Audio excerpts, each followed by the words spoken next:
এক যে ছিল বুড়ি, নাম তার পান্তা বুড়ি। সে খুব গরিব ছিল, পান্তা ভাত খেয়ে দিন কাটাত। একদিন পান্তা বুড়ি বসল গাছতলায় আর গান গাইতে লাগল। পান্তা ভাত খাই, আলু ভাজি চাই, একটু লবণ হলে ভালোই তো হয় ভাই। গান শুনে গাছের উপর থেকে নেমে এলো এক বানর। সে বলল, তুমি এত সুন্দর গান গাও, আমি তোমাকে একটা উপহার দেব। বলেই সে বুড়ির হাতে দিল একটা সোনার ডিম।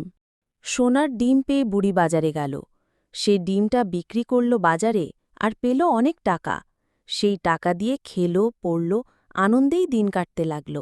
কিন্তু লোভ তো মানুষের স্বভাব। বুড়ি আবার গেল গাছতলায় আর বলল, এইবার একটা সোনার হাঁস দে, প্রতিদিন ডিম পারবে।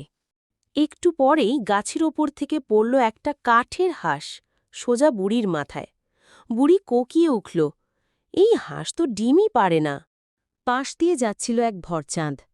সে হেসে বলল, লোভ গড়লে এই তো হয় বুড়িমা। পান্তা বুড়ি মাথা নিচু করে বসে রইল। লোভের ফল সে বুঝে গেছে আজ। তাই মনে রাখো বন্ধুরা, অতি লোভে সর্বনাশ। গল্প ভালো লাগলে লাইক, কমেন্ট আর সাবস্ক্রাইব করতে ভুলবেন না।